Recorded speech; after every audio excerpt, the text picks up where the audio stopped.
أنه قال استعمل أن عمر بن الخطاب على الصدقة فلما فرغت منها فأديتها إليه أمر لي عمارا فقلت إنما عملت لله وأدري على الله فقال قل ما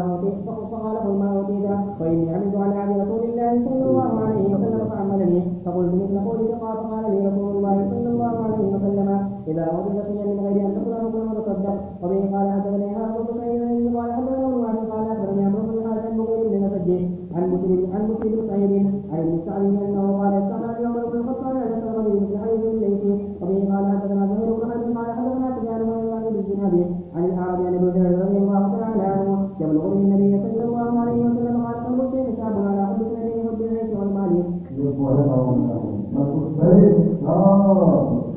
वहाँ आदमी का दिल जवान हो जाता है। दो बातों के बारे में एक चाहे मुस्कुर आए जिंदगी और बस मार दूसरा मुझे मार एक बात बढ़ जाती है। इंसान जितना ज़्यादा माफा कर जाता है इतनी कुछ चीज़ें बढ़ती चली जाती है। जिंदगी अल्लाह से फांसी की तमन्ना अल्लाह से फांसी की तमन्ना उम्र ऐसा ही होता है। وبه قال حدثني ابو بكر محمد قال اخبرنا ابو بكر عن البخاري بن سعد بن سعد بن المسيب عن ابي هريره رضي الله تعالى عنه ان رسول الله صلى الله عليه وسلم قال قلب الشيخ شاب على حب اثنتين كل حياه وحب المال. وبه قال حدثني يحيى بن يحيى وسعيد بن منصور وقتيبة بن مسعود كل من نبي عمل قال يحيى اخبرنا ابو عوانة عن قتادة عن انس رضي الله تعالى عنه قال قال رسول الله صلى الله عليه وسلم يا رب ابن ادم ورقبه منه اثنتان الحس على المال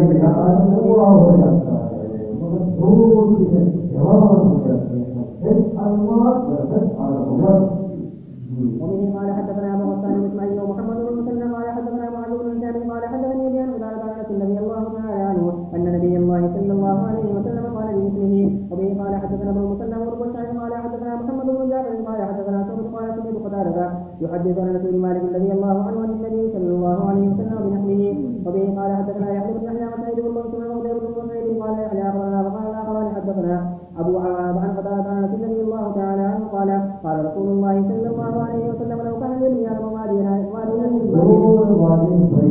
जो पहाड़ों के दरमियान जो खाला होता है उसे बोलते हैं वादी।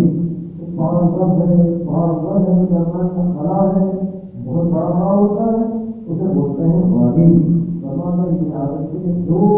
वादी थोड़े से बड़ी हो तो बनाता की गाड़ी और जी यह भी कहा لما هذه ثالثا ولا يملأ جوف بني آدم إلا التراب.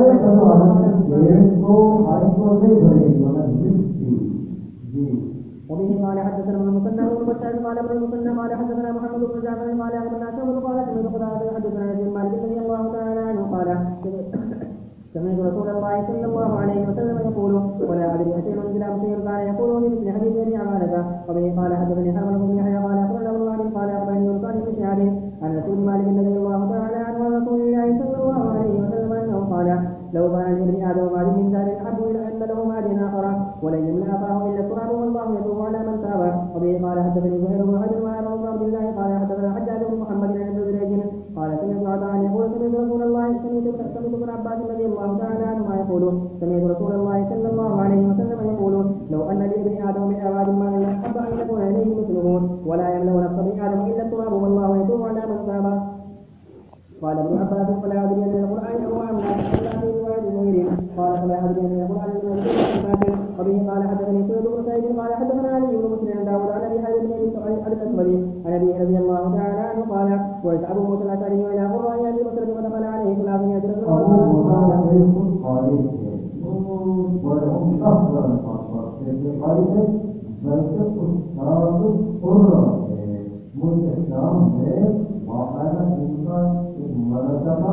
जिसमें चार दो पढ़ने वाले कुरान और सारे आधार कर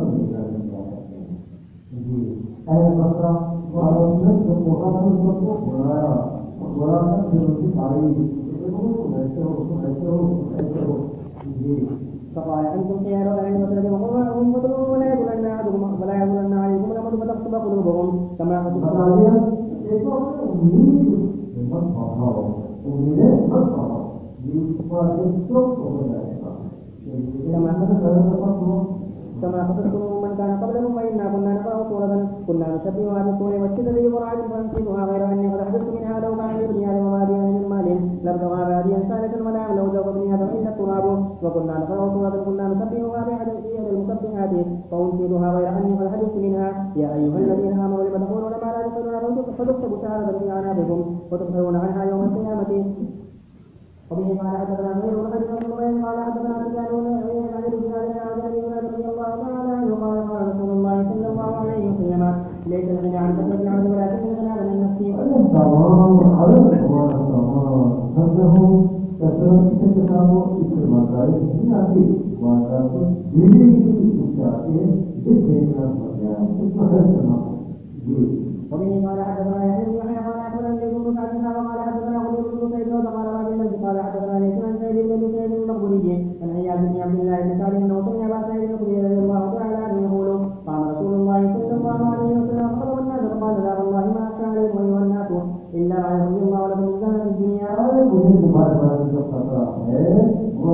जहर दुनिया यानी दुनिया की सर्दी जो है इससे मिलेगा वो बात में मिलेगा इससे खतरा